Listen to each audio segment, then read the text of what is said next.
पंजाब के खेतों से उठते हुए धुएं पर देश की सर्वोच्च अदालत ने मान सरकार को फटकार लगाई और पूछा है कि पराली जलाने वालों की गिरफ्तारी क्यों नहीं होती। क्या पर्यावरण की रक्षा और किसानों की जरूरत एक साथ नहीं चल सकती है? पराली जलाने के मामले पर कोर्ट ने साफ कह दिया है कि आश्वासन या जवाब नहीं, बल्कि अब कार्रवाई जरूरी है।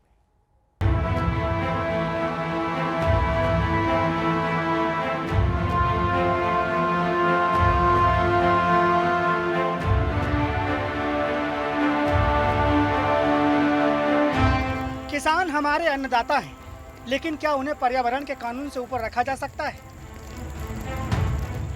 सुप्रीम कोर्ट का सीधा सवाल है, पराली जलाने वालों की गिरफ्तारी क्यों नहीं?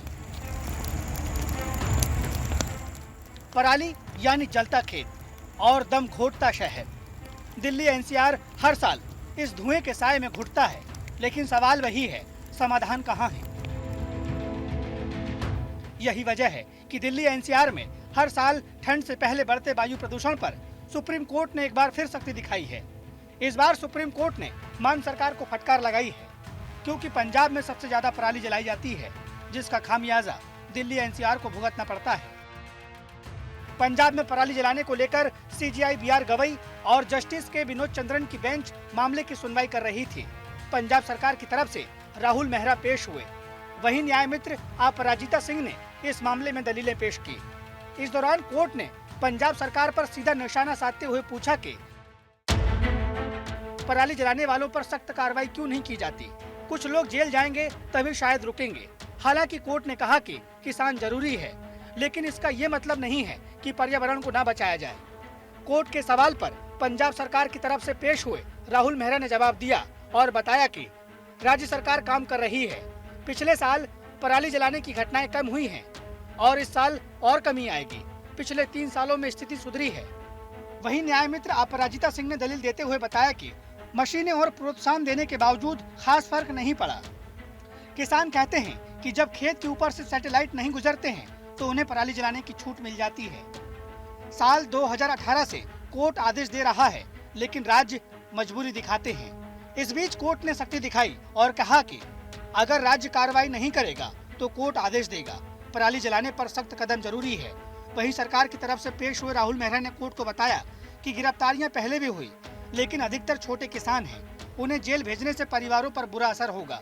खैर, कोर्ट ने साफ कर दिया कि हर बार नहीं, लेकिन कुछ लोगों को जेल भेजना होगा ताकि सही संदेश जाए।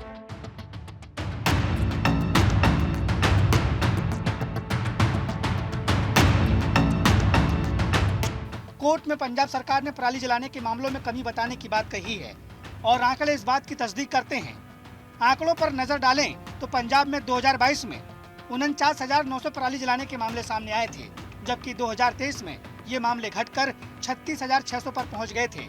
और अगर बात 2024 की करें तो पराली जलाने के मामले में भारी कमी आई है।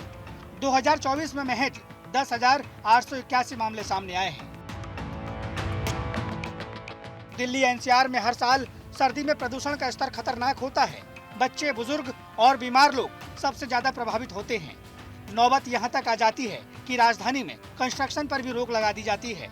अगर साल दर साल दिल्ली एनसीआर में प्रदूषण की स्थिति पर नजर डालें तो साल 2022 में दिल्ली एनसीआर की हवा 202 दिन तक खराब थी, जबकि 2023 में दिल्ली एनसीआर की हवा 159 दिन तक खराब रही थी और 2024 में 156 दिनों तक हवा खराब रही थी। किसान जरूरी है, लेकिन क्या पराली जलाना जरूरी है? सुप्रीम कोर्ट अब सिर्फ जवाब नहीं, कार्रवाई चाहता है। ऐसे में सवाल बड़ा है, क्या सरकार किसानों पर सख्ती कर पाएगी या फिर दिल्ली एनसीआर यूं ही धुएं के साए में घुटता रहेगा? मामले में 8 अक्टूबर को अगली सुनवाई होनी है। अब देखना होगा तब तक क्या कुछ बदल पाता है। आज तक ब्यूरो। पराली जलाने के मामले पर सुप्रीम कोर्ट सख्त है और जवाबदेही के कटघरे में मान सरकार खड़ी हुई है। पराली को लेकर कोर्ट और सरकार के बीच अन्नदाता पिसता हुआ नजर आ रहा है और यही वजह है कि सियासतदान और किसानों ने कोर्ट के फैसले पर आपत्ति जताई है।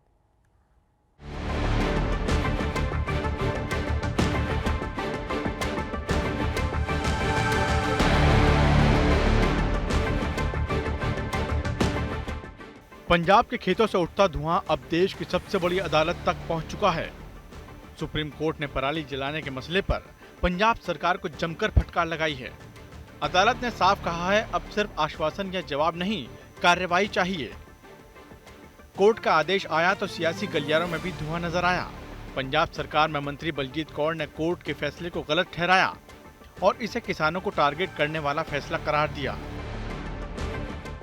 देखो पोल्यूशन मैं कहांगी कि पोल्यूशन ਜਿਹੜਾ ਆਪਣੇ ਆਪ 'ਚ ਹੀ ਬਹੁਤ ਵੱਡੀ ਪ੍ਰੋਬਲਮ ਹੈ। ਸੋ ਸੁਪਰੀਮ ਕੋਰਟ ਨੇ पोल्यूशन ਨੂੰ ਦੇਖ ਕੇ ਡਿਸੀਜਨ ਜ਼ਰੂਰ ਲਿਆ ਹੋਣਾ, ਪਰ ਪਾਰਟਿਕੂਲਰਲੀ ਕਿਸਾਨਾਂ ਨੂੰ ਟਾਰਗੇਟ ਕਰਨਾ ਇਹ ਚੀਜ਼ ਨਹੀਂ ਕੁਝ ਗਲਤ ਲੱਗੀ। उधर कांग्रेस ने इस फैसले पर आपत्ति जताई और कोर्ट से इस फैसले को वापस लेने की मांग की। इसके साथ ही कांग्रेस ने सरकार को भी आड़े हाथों लिया और कह दिया कि सिर्फ बयानबाजी से कुछ नहीं होगा, योजना और इरादा भी होना चाहिए। हमेशा हमारा सर झुकता है उनके जो भी वर्डिक्ट आता है, लेकिन ऐसा फैसला वो ना दें। ये जाती है किसानों के साथ। आप वर्डिक्ट दी ये दें कि किसानों के लिए तमाम वो सुविधाएं मुहैया कराए सरकार, जिससे उनको स्टबल जलानी ना पड़े, पराली जलानी ना पड़े। अगर सुविधाएं हैं, आपके पास वो बेल वाली मशीन हर गांव में है, आप उनकी बेल को उठाने का काम कर रही है सरकार, तो फिर कोई जलाता है तो आप ऐसी सजा सुना सकते हैं। पराली जलाने को लेकर शुरू हुई लड़ाई में किसान सबसे ज्यादा आहत नजर आए। ना तो उन्हें समय पर मशीनें दी गईं और ना ही सब्सिडी। अब सुप्रीम कोर्ट का दबाव है और प्रशासन की सख्ती भी। ऐसे में किसान कहां जाएं? जो भी वातावरण को पोल्यूटेड करता है, जो पानी एक जिंदगी है उसको पोल्यूटेड करता है, उसको बख्शा नहीं जाना चाहिए। तो मैं सर्वोच्च न्यायालय को याद कराना चाहूँगा कि आपने एक फैसला पहले दिया था कि 100 रुपया बोनस दीजिए किसानों को ताजो पराली को आग ना लगाए। अभी तक आपका फैसला तो किसी सरकार नहीं माना। तो राज्य सरकार हो चाहे केंद्र सरकार, उनको अंदर भेजना चाहिए। तो हम ये चाहेंगे, तो मुख्य दोषी कौन है? 51% अधिकतम प्रदूषण हमारी कॉरपोरेट इंडस्ट्री करती है। दूसरा बड़ा प्रदूषण हमारे आवाजाही के संसाधन है। तीसरा रसोई और अन्य कारण भी हैं। कुल 100% प्रदूषण में से सालाना 8% 7% किसान प्रदूषण करते हैं। हमको ना कोई बोनस मिल रहा है, ना कोई हमारी सरकार वो भावें प्रदेश की होवे भावें स्टेट की होवे सुन रही है, पर सानू ही मतलब सारे देश में भंडा जा रहा है। जो अन्नदाता है, जो गेहूँ गाकर सारे ही भारत का ढिड भरता है, उसको ही अज सारे देश में भंडा जा रहा है। जो प्रदूषण का यो जिम्मेवार है। जो फैक्ट्रियाँ जो दूजे वो कितना प्रदूषण फैला रहे हैं 98%। हमने आज 10 दिन में 2% वाले को सारे पंजाब में सारे देश में भंडा जा रहा है। ਅਸੀਂ ਬੇਨਤੀ ਕਰਦੇ ਹਾਂ ਸਤਿਕਾਰਯੋਗ ਜਿਹੜਾ ਸੁਪਰੀਮ ਕੋਰਟ ਆ ਵੀ ਇਸ ਜਿਹੜਾ ਵਾ ਸਾਨੂੰ ਜਿਹੜਾ ਵਾ ਮਸ਼ੀਨਰੀ ਮੁਹੱਈਆ ਕੀਤੀ ਜਾਵੇ। ਫਿਰ ਜੇ ਸਾਨੂੰ ਸਾੜਨ ਨਹੀਂ ਦਿੱਤਾ ਜਾਊਗਾ ਤੇ ਫਿਰ ਸਾਨੂੰ ਮਸ਼ੀਨਰੀ ਜਿਹੜੀ ਆ ਉਹ ਜ਼ਰੂਰ ਦਿੱਤੀ ਜਾਵੇ, ਕਿਉਂਕਿ ਅਸੀਂ ਉਸ ਨੂੰ ਜਿਹੜੀ ਪਰਾਲੀ ਨੂੰ ਆਪਣੇ ਖੇਤ ਦੇ ਵਿੱਚੋਂ ਕਿਤੇ ਚੁੱਕ ਕੇ ਲਿਜਾਇਆ ਜਾਵੇ। तो सुप्रीम कोर्ट ने भले ही सरकार को आदेश दे दिया हो, लेकिन असली असर तब होगा जब जमीन पर बदलाव नजर आएगा। किसान पहले से ही संकट में है। अब अगर समाधान की जगह सजा मिले तो किसान का क्या होगा? ऐसे में देखना दिलचस्प होगा कि सरकार कोर्ट की चेतावनी को गंभीरता से लेती है या फिर किसानों के लिए कोई समाधान निकालती है। आज तक ब्यूरो। कांग्रेस सांसद राहुल गांधी ने वोट चोरी का खुलासा किया और इलेक्शन कमीशन पर जमकर आरोप मढ़े। इसी मुद्दे पर पंजाब कांग्रेस के अध्यक्ष राजा वड़िंग ने आज तक से खास बातचीत में क्या कहा है, सुनिए। वोट डिलीशन को लेकर राहुल गांधी ने आज फिर एक बार मुद्दा उठाया और उन्होंने डायरेक्ट जो है वो चैलेंज किया है, क्वेश्चन किया है चीफ इलेक्शन कमीशन को कि वो रिस्पॉन्सिबल है इस सब के लिए। हमारे साथ है पंजाब कांग्रेस चीफ राजा वड़िंग। वड़िंग साहब, आज राहुल गांधी ने फिर वोट डिलीशन का इशू टेकअप किया और डायरेक्ट जो है रिस्पॉन्सिबिलिटी उन्हें बताई कि चीफ इलेक्शन कमीशन रिस्पॉन्सिबल है, जो लोग उनको प्रोटेक्ट करने के लिए जो लोग वोट चोरी कर रहे हैं या डिलीट कर रहे हैं। देखो 100% जिस तरीके से इलेक्शन कमीशन को बनाने की प्रक्रिया में देश के गृह मंत्री ने और प्रधानमंत्री ने और बीजेपी ने उसका प्रोसीजर चेंज किया, आपको पता होगा कि उसमें भी हमने जोर से आवाज दी थी कि ये गलत हो रहा है। कल को इलेक्शन कमीशन इस बात की किसी की वो उसके ऊपर वो रहेगी नहीं, नजर ही नहीं रहेगी और वो किसी बात के लिए पाबंदी नहीं होगा, वो सरकार को जवाबदेह हो जाएगा। तो वो अपनी मनमर्जी करेगा। तब हम इसलिए कह रहे थे ये बात। 100% देश का इलेक्शन कमीशन भाजपा के साथ मिला हुआ है और किसी व्यक्ति को इलेक्शन कमीशन के ऊपर यकीन नहीं है। तो जो राहुल गांधी कह रहे हैं वो बिल्कुल सत्य कह रहे हैं। इलेक्शन कमीशन ने इस बार के महाराष्ट्र के चुनाव, छत्तीसगढ़ के चुनाव, हरियाणा के चुनाव, राजस्थान के चुनाव, मध्य प्रदेश के चुनाव और देश के पार्लियामेंट के चुनाव को लूटने का काम और वोट चोरी का काम किया है। ये जो राहुल जी कह रहे हैं बिल्कुल सही है। राहुल गांधी उस दिन पंजाब टूर पे थे, फ्लड सिचुएशन को देखने के लिए, आप भी साथ थे, तो वहां रमदास में गुरुद्वारा में उनको सिरोपा दिया गया। अब एसजीपीसी ने उन लोगों को सस्पेंड कर दिया है। अब एसजीपीसी ने पता नहीं क्यों समझती है, एसजीपीसी क्यों ये काम ऐसे कार्य करती है। इससे ना इसमें छवि बढ़ती नहीं है, घटती है। हम तो हमेशा मानते हैं एसजीपीसी का, हुक्म भी मानते हैं, मान सम्मान भी करते हैं, लेकिन जिस प्रकार से उनके कार्य हैं, सस्पेंड तो हमने किया नहीं। सुखबीर बादल को इतना बड़ा गुनाह कर दिया उन्होंने और गुनाह कबूल लिया है। कितना बड़ा गुनाह आपको पता ही है। उन्होंने कहा बेअदबी की बात को बोलो, उन्होंने कहा हाँ जी आपने ये किया था, उन्होंने हाँ जी। इसके बावजूद आपने उनको सजा दी कि आप भाई 15 दिन बर्तन साफ कर लो, जहां गेट पे बैठ जाओ तो आपको माफी हो जाएगी।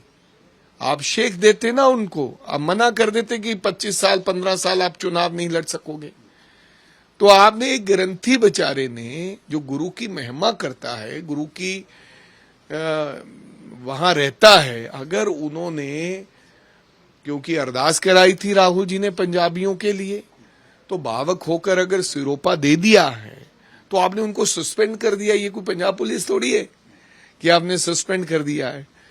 ऐसा मत करें। मैं मेरी हाथ जोड़ के उनको गुजारिश है, कृपया उस ग्रंथी साहब को दोबारा अपने स्थान पर बहाल करें, और जब तक नहीं बहाल करेंगे उनके घर की देखरेख करना हमारा कर्तव्य भी बनता है, हमारा फर्ज भी बनता है। हम उनकी देखभाल करेंगे।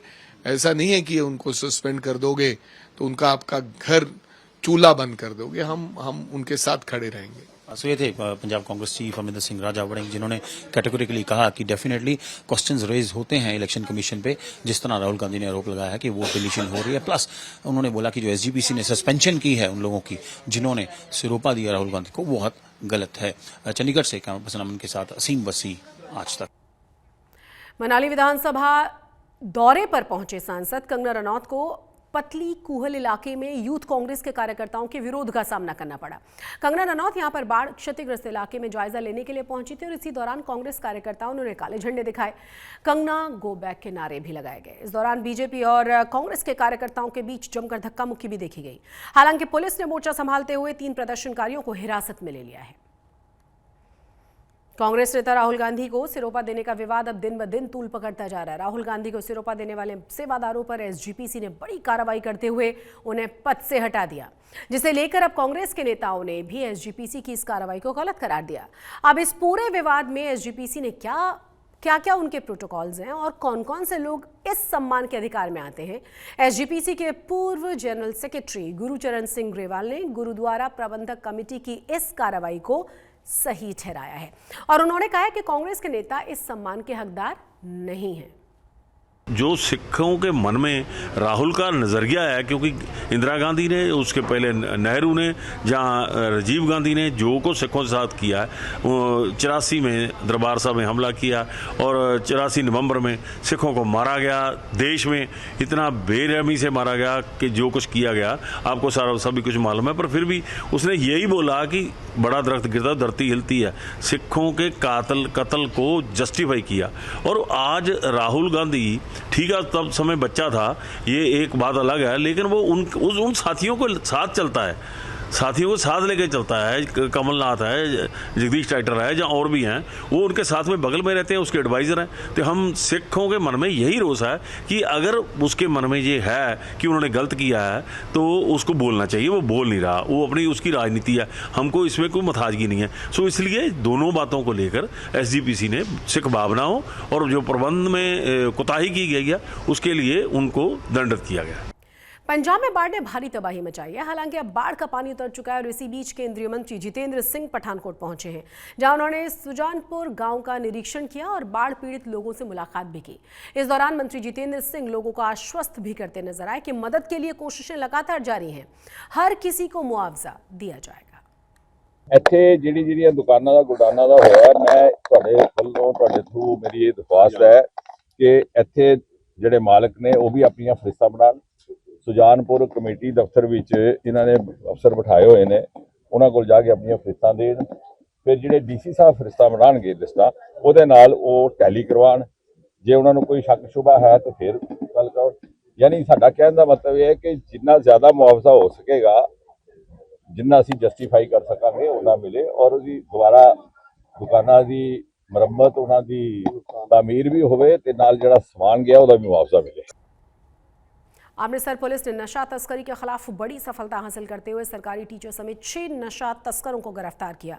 आरोपियों के कब्जे से करीब 9 किलो हेरोइन बरामद की गई है। गिरफ्तार किए गए आरोपियों में 4 पुरुष हैं, 2 महिलाएं हैं।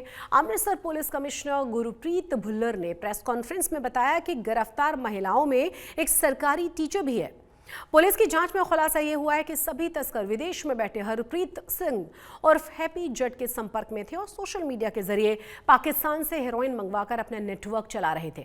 कमिश्नर ने बताया कि पूरी हेरोइन पाकिस्तान से ड्रोन्स के जरिए भारत में मंगवाई जा रही थी। ਉਹਦੇ ਚ ਕਮਿਸ਼ਨਰੇਟ ਪੁਲਿਸ ਅੰਮ੍ਰਿਤਸਰ ਨੂੰ ਇੱਕ ਹੋਰ ਵੱਡੀ ਕਾਮਯਾਬੀ ਮਿਲੀ ਹੈ। 9 ਕਿਲੋ 66 ਗ੍ਰਾਮ ਹੀਰੋਇਨ ਫੜੀ ਗਈ ਹੈ, ਜਿਹੜੀ ਕਿ ਸਾਰੀ ਅਕ੍ਰੋਸ ਦੀ ਇੰਟਰਨੈਸ਼ਨਲ ਬਾਰਡਰ ਪੁਸ਼ ਕੀਤੀ ਜਾਂਦੀ ਹੈ ਥਰੂ ਡਰੋਨਸ। ਔਰ ਇਹਦੇ 4 ਮੁਲਜ਼ਮ ਜਿਹੜੇ ਮੇਲਸ ਉਹ ਫੜੇ ਗਏ ਹੈ।